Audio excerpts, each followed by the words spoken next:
Bismillahirrahmanirrahim. Assalamualaikum warahmatullahi wabarakatuh. Dan salam satu Malaysia. Yang berhormat Datuk Seri Seri, Chairman of the Organizing Committee of this UMNO International Forum. Yang berhormat Tuan Nan, Secretary General of UMNO and Barisan Nasional, Excellency Haji Murad Al-Haj, Head of MILF, Excellencies, distinguished members of the political parties participating in this forum,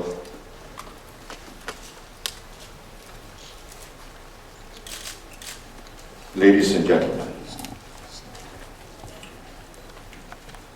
The subject of this forum, namely conflict and conciliation in the people's politics, looking back, do we look back or do we look forward?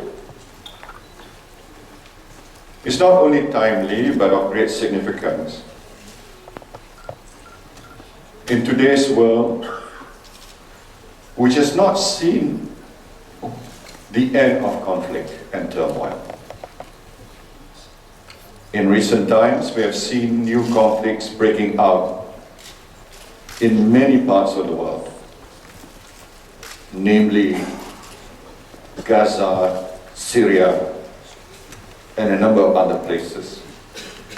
This forum is therefore an important platform for us to discuss and share ideas and experiences in order to find out what went wrong and to find better ways to reconciliate and to establish peace. As we all know, conflict does not only take human lives, it destroys communities and erodes development gains. But most importantly, conflict leaves a legacy of fear, hostility, and trauma. Maybe the nature of conflict has changed radically over the last 50 years, particularly since the end of World War II. A drastic consequence of this change is the enormous effect that war has on civilian populations. Every war takes an enormous toll on a country, and the cost of war can never be adequately reflected in any real terms. We may be able to approximate how much is spent on a war effort in terms of personnel, equipment, and arms. We can assess the damage done to the physical infrastructure and losses to a country from disruption of normal economic and development activities. We can count the number of people killed and maimed in a war or internal conflict, as well as the number of refugees and internally displaced persons. But the hidden costs of war and conflicts are rarely taken into account. The massive outflow of refugees, asylum seekers, and migrants includes the very people upon whom the economy of a country depends and represents an enormous loss of human resources that could contribute greatly to the economic development of the country. The effect of war on people's lives because of the death of loved ones, the destruction of property and economic base, displacement, fear, and physical insecurity, the growth of a culture of violence, and the loss of human rights can never be adequately measured. Human beings are killed, the social and economic infrastructure is destroyed, women are widowed, and children orphaned, and large numbers of people deprived of a decent human existence. Such costs are hidden and rarely calculated, including even soldiers who participate in the war.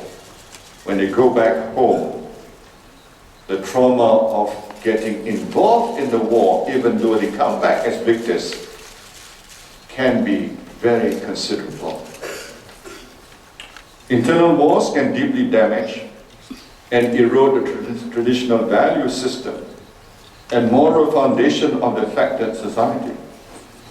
Violence becomes part of the political and social institution of the country and undermines the fragile democratic processes. When we add to this the enormous cost to the international community of trying to resolve conflict, the cost of maintaining peacekeeping forces, the cost of humanitarian assistance, and the prohibitive cost of post-war reconstruction in affected countries, we conclude, therefore, that more effort should be put into actively promoting the prevention of conflict. But can we prevent violent conflict? Prevention of conflict would, by any standards, be far less expensive than trying to resolve conflict, and it makes much more practical sense. Conflict prevention, or even intervention at a very early stage in a conflict, represents the best possibilities for peace. If conflict prevention is going to be taken seriously, then early warning systems, which will indicate when and where conflicts are likely to take place, have to be developed, put in place, and taken seriously. Conflict prevention must go beyond the military efforts and include political, economic, social, and humanitarian measures which would decrease the potential for conflict. This demands much greater coordination amongst all agencies involved and the development of a much more integrated approach to conflict and its resolution. In a real sense, the ultimate goal in the work of conflict resolution is the achievement of reconciliation, to move from a situation where we have reached a peaceful settlement to a new place where broken relationships between groups and between individuals, or even between countries, can be rebuilt, and where healing can take place. This is the challenge of reconciliation. In internal conflict, the futures of conflicting parties are inevitably linked together. To achieve reconciliation, we must create or provide space where counter and counter can take place and where relationships can be healed. To do this, we must help people come to terms with the tragic and painful past. Psychological and social healing are important aspects of reconciliation. Victims must have the opportunity to acknowledge their pain and have their pain acknowledged. The opportunity to ask for forgiveness and the opportunity to forgive must be created. Spreading a culture of peace, in my opinion, is most critical to the society.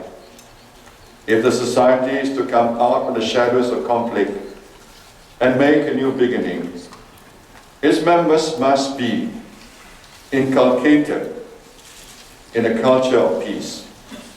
A culture of peace is a set of values, attitudes, and ways of life based on the principles of freedom, justice, democracy, tolerance, solidarity, respect for diversity, dialogue, and understanding. It targets individuals. There cannot be true peace unless the mind is at peace. Culture of peace also brings together all actors. In addition to states and international organizations, actions to promote culture of peace can be undertaken by communities, by religious leaders, parents, families, teachers, artists, professors, journalists, and students, i.e. people from all walks of life, can be involved in a process to create this culture of peace. It sets its goals not on the principle of an eye for an eye, but on tolerance, solidarity, and dialogue to settle differences and heal wounds. In a changed world we live in, it is time for us to discard the eye for an eye approach. It is time for us to preach the culture of peace. We have to take this mindset to every human mind to extinguish the evils of intolerance and prejudice, ignorance and selfishness that compel them to repeat the cycle of violence. One specific contribution that Malaysia can play, and this forms the underpinning value in relation to the culture of peace, comes in the form of our call for a global movement of moderates. If all of us, irrespective of our faith, believe in moderation, then the voice of moderation will replace those of extremism, intolerance, hatred, and bigotry. It is with this enduring value that was used as a guidance to help find a peaceful solution to the Bangsa Moro and brought an end to a 40-year conflict that had claimed 150,000 lives. I will leave it to His Excellency Haji Murad to expound to you the whole process that led to the interim agreement that was signed recently in Manila. But from Malaysia's perspective, there are a couple of important technical points, if you like, that help us along this road to achieve ultimate peace in the context of the conflict in southern Philippines. Number one, both sides must be ready for peace. There must be that mindset, and there was that mindset for a number of years, that they want to reconcile, they want to find a peaceful solution. Then comes the question of how, the mechanics, the details, the technical aspects. And by and large, when two people quarrel, much like when a husband and wife quarrel, perhaps, it's useful to find a third person.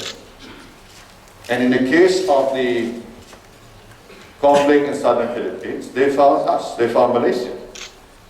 And that third person must be seen and truly to be an honest broker. You cannot play a part to help reconcile two warring factions or two sides at odds with one another if you do not exhibit the role of an honest broker. And in this case, in southern Philippines, we became the honest broker, and we were trusted. We were trusted by the MILF, we were trusted by the Philippines government. Once you have that trust, then the road towards ultimate peace and reconciliation will be not too an arduous road and journey to accomplish. But you have to be patient. We were there in the Philippines, southern Philippines, since 2001. We had an IMT, International Monetary Team. And that's also important. That's the other point I'd like to emphasize. You need to have people on the ground people to see, people to monitor, people to ensure that your terms that you've agreed will be fully implemented. And if you have an international monitoring team from outside, both sides really have the imperative to observe the understanding. And that created the atmosphere for the final reconciliation. So that's a wonderful example. There could be a template to be used, the principles, in other situations which may be more complex.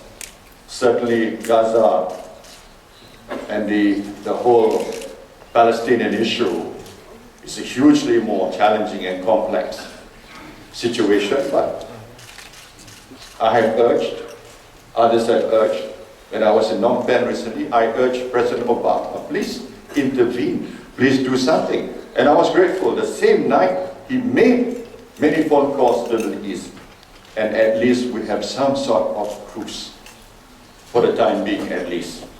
But we hope, and we call for the whole Middle East peace process to be resuscitated.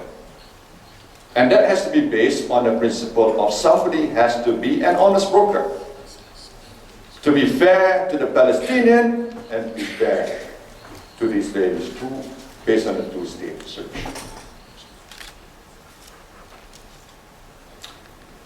In another context, how do we create this culture of trust, of peace, of some sort of solidarity? It is for us to form community of nations. After the Second World War, Europe created the European Union and NATO. That heralded, since the Second World War until today, a long period of peace in Europe, except for Bosnia. And that's a blot in terms of the European experience and legacy, because of the failure to intervene in Bosnia at a much earlier stage. But at least Europe, between nations, has been at peace. But of course now, they're settled with a debt problem. That's another issue.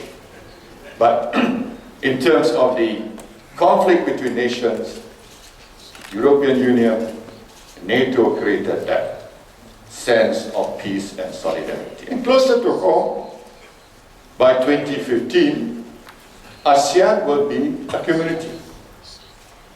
And the fact that ASEAN now is moving, surely, slowly but surely, to become a community of nations by 2015, means that the chances of any conflict within ASEAN is down to very minimal.